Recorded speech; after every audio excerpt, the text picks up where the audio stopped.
This is the characteristics of a leader, right? He makes those who are under him feel dignified. وَشَاوِرْهُمْ فِي الْأَمْرِ فَإِذَا عَزَمْتَ فَتَوَكَّلْ عَلَى اللَّهِ. When you make a decision, place your trust in Allah, because your decision is not the key to success. It is Allah that is the key to success. إِنَّ اللَّهَ يُحِبُّ الْمُتَوَكِّلِينَ اللَّهُمَّ اجْعَلْنَا مِنَ الْمُتَوَكِّلِينَ. May Allah make us from those who place our trust in Allah Azza wa Jal. May Allah not allow our hearts to become hard. May Allah Azza wa Jal make us a people sincerely of dhikr to Allah. May Allah grant us the gift of better company than ourselves that keeps our ego in check. May Allah give us the ability to give advice to those around us. The people of La ilaha illallah, the people who share this wonderful kalima with us, are more beloved to us and closer to us than even the bond of blood. La ilaha illallah brings us closer than the bond of blood. And may Allah Azza wa Jal make us share that love and affection and unity with the other Muslim, and show them that sincerity from the bottom of our heart. May Allah Azza wa Jal penetrate good advice into the hearts of those who need it.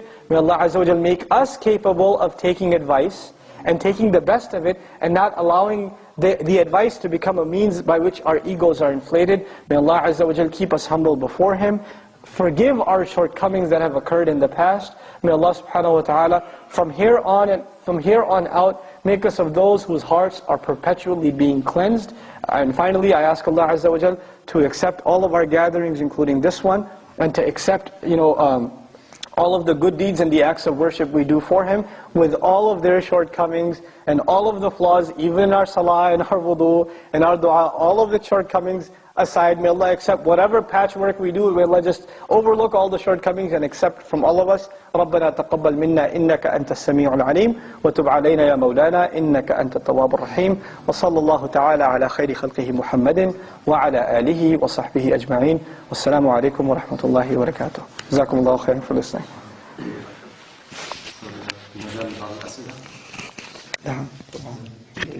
If you have a question and answer for our brother speaker, I might answer a chance. I hope you don't have any questions at all. Good. None on the sister side, right?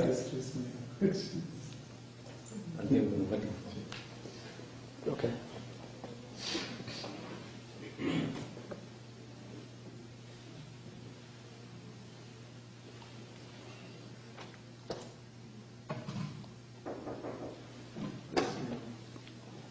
Usually that means a question.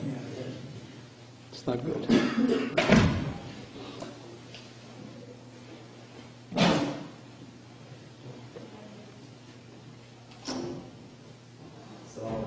Yeah, I have a question. Sure. Yeah. Actually, just when you said we have to do what to do, but we are not responsible for the result, because the result goes to God, and it's responsible.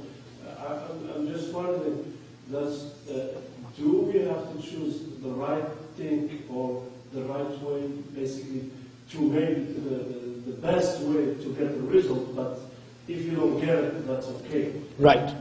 That's exactly right. People get confused. You think it's okay, I do that, but he's not choosing the right. No, you have to choose the best course. You choose the best course. You apply yourself to your best, and then place your trust in Allah. Right?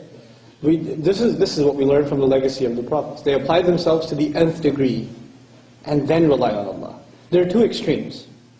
One extreme is, I'm going to make all the efforts, and all the results are in my hands.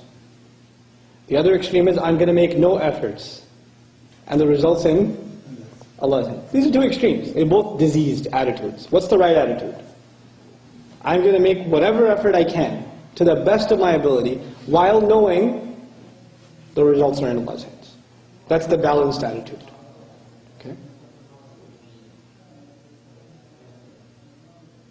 No questions, right, sisters? This is great. Huh?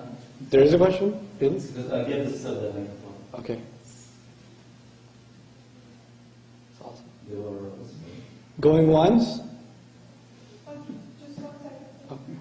they formulated the question. Oh no. That's usually bad.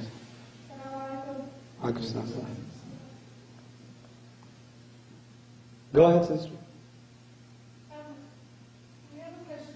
We were wondering if you want to give advice to somebody or give them a reminder, how can you remind them without coming off as like, oh, I'm more intelligent than you? I thought that's what I just did, but okay.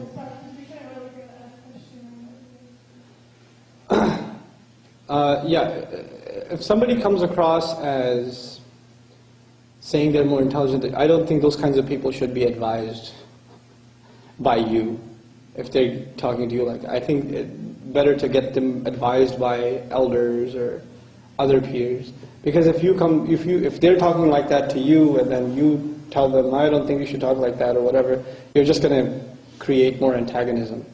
Sometimes it's good to get a third party to maybe, in a subtle and careful way, throw it in. And the other thing is, this is when I learned, sometimes this wisdom you learn from elder Muslims.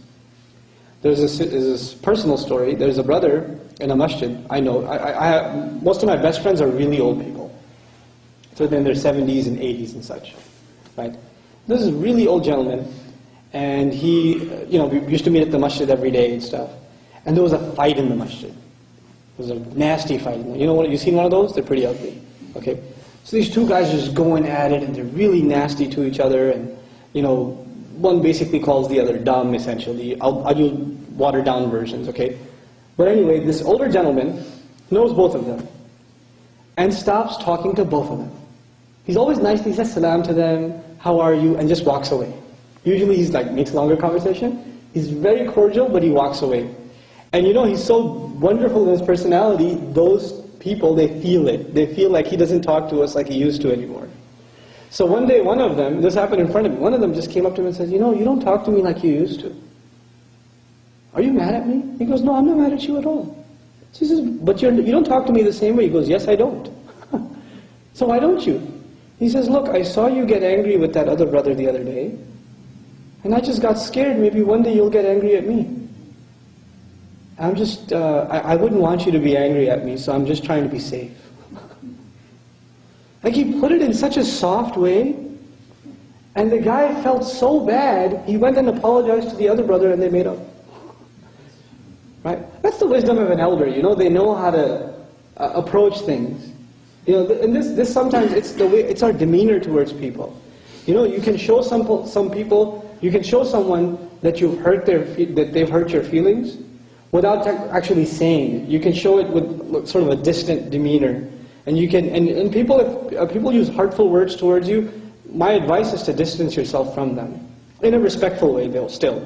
We don't cut relations in Islam. We don't do that. We don't cut ourselves off from people.